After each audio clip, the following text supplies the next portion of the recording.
সামনের দিনে আর করবে না, এই অনুরোধটা আমরা তাদের কাছে রাখতে চাই। এবং সে কারণেই বাংলাদেশের কাঠামোগত পরিবর্তন প্রয়োজন।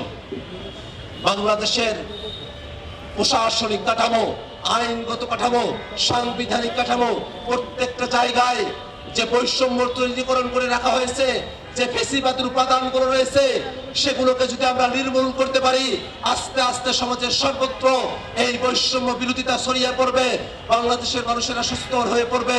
এবং 24-এর অভ্যুত্থানে যেমন করে বৈষম্য বিরোধিতার আমরা কথা বলেছিলাম, সে আওয়াজকে জারি রাখা সম্ভব হবে। এই কারণে আমরা বলতে চাই, আজকে মে দিবসের অঙ্গীকার হবে শ্রমিকদের মর্যাদা ফিরিয়ে দেওয়ার অঙ্গীকার। আজকে মে দিবসের অঙ্গীকার হবে শ্রমিকদেরকে ন্যায্য মজুরি দেওয়ার অঙ্গীকার। আজকে শ্রমিকদের জন্য আমরা ন্যায্য অংশীদারিত্ব হিস্সার কথা এই মে দিবসের আলোচনা থেকে আমরা ব্যক্ত করতে চাই। আমাদের সংসদে এটাই সত্য, অধিকাংশই মালিক পক্ষ। আমরা চাই আপনারা যারা মালিকেরা আছেন, আপনারাই সব থেকে ভালো জানেন শ্রমিকেরা কোন জায়গায় কষ্টে আছে, এটা আপনাদের অজানা নয়।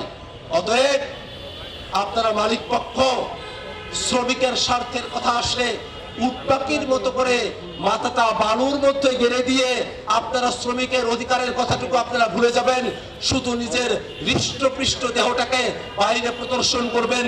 সে অবস্থা থেকে বেরোয় আসুন। শ্রমিকেরা যদি ভালো থাকে, বাংলাদেশের শিল্প কলকারখানাগুলো তরতর করে এগিয়ে যাবে, বাংলাদেশ এগিয়ে যাবে।